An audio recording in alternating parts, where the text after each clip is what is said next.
Roasting coffee well is incredibly complicated and requires a lot of practice and skill. If you thought just dialing in for espresso was hard, this is another level. One of the things that you need to know if you're roasting is the moisture content of your beans.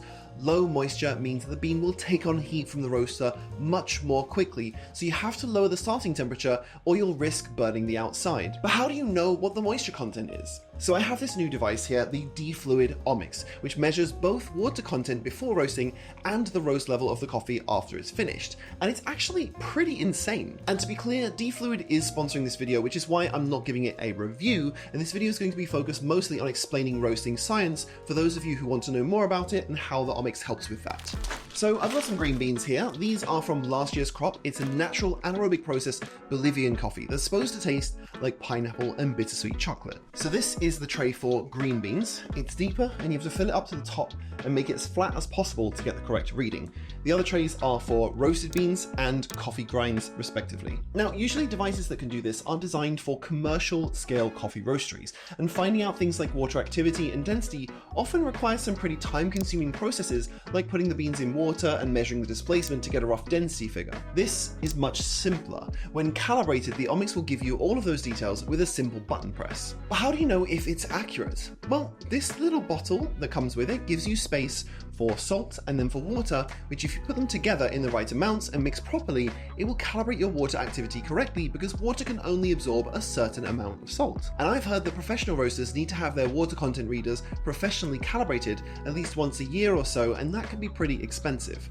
This saves you from doing that. I've already calibrated mine, so let's take a look at the details of this bean. So you can see that this coffee bean has around a 10.1% moisture content and 776 grams per litre, that's the density. If you tap on here, you can also get the mesh reading, which is about the size of the beans. And you want this number to be as close together as possible. If the size of your beans are too different, then the roast will be uneven because smaller beans will roast more quickly. So what is a good moisture content and how does this affect your roasts? Most coffee should be somewhere in the region between 10 and around 12.5% moisture content. How you store your coffee can really mess with this number. Now it makes so much more sense to me why the coffee I used to get when I first got into espresso was so bad. I used to go to this little town called Shimokitazawa when I lived in Tokyo, and there were these little roaster shops that would roast coffee for you while you wait, and they had a few little drum roasters. They were always super friendly and they would suggest different coffees for you, and they would take them all from this big 60-kilo bag or something, and they were left open so you could see the green beans inside. Now that is something you shouldn't be doing. The room's hot, the bag's open, and the moisture is escaping from those beans all the time, especially in a hot, humid room that's roasting coffee all day. So those beans were probably really dried out unless they just opened a new bag. Drier coffee means they're probably going to get scorched by the hot roaster instead of roasted, and the coffee would taste burnt. The same is true the other way round. If the moisture level is too high, and more than about 12.5% or so, this leaves the beans open for mold and fermentation to happen. I've had this with beans before. It starts to smell a little bit vinegary after a while, so roasting it is probably going to result in some serious funkiness. And no, not the good intentional kind of funkiness from interesting processing methods or varieties, but just the kind of off smell, you know? A lot of specialty coffee is on the higher end of that moisture content, which gives you a few more options in your roast. The higher the moisture content is, the more heat the beans can handle, because the moisture allows it to move that heat from the outside of the bean to the core,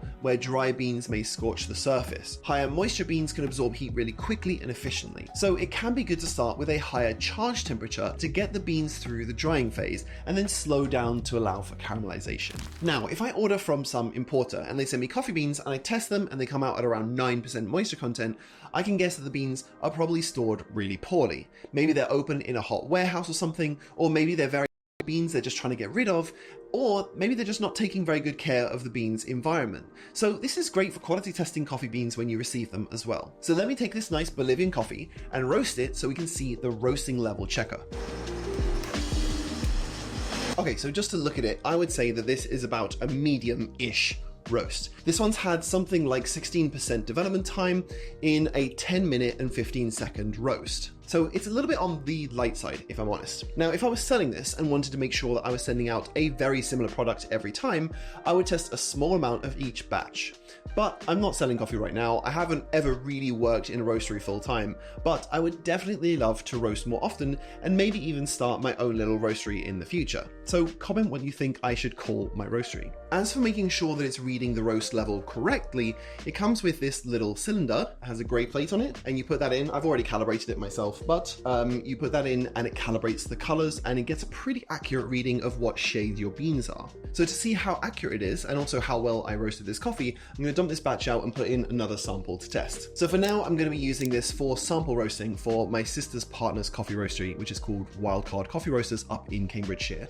And that way I can give some very useful advice on which beans to buy based on sampling, recommended charge temperatures, and using those measurements for sample roasting. I think that most small-scale home roasters who are just roasting for themselves once or twice a month on something like a hot top roaster, this isn't really in your price range. It's not for casual hobbyists, but if you're like me and you're a super coffee nerd and you love knowing and being able to adapt your roasts to the green beans you're working with, you'll find this really exciting and useful. And further to that, if you're a professional coffee roaster, this is a must-have. You'll use it almost every day in the roastery because it's quick, it's accurate, and it's easy to understand, and it'll be worth it for just not screwing up roasts with new beans. If you want to pick one up, there's a link in the description. Thank you so much for watching, you wonderfully over-caffeinated people, and I'll see you on the next one.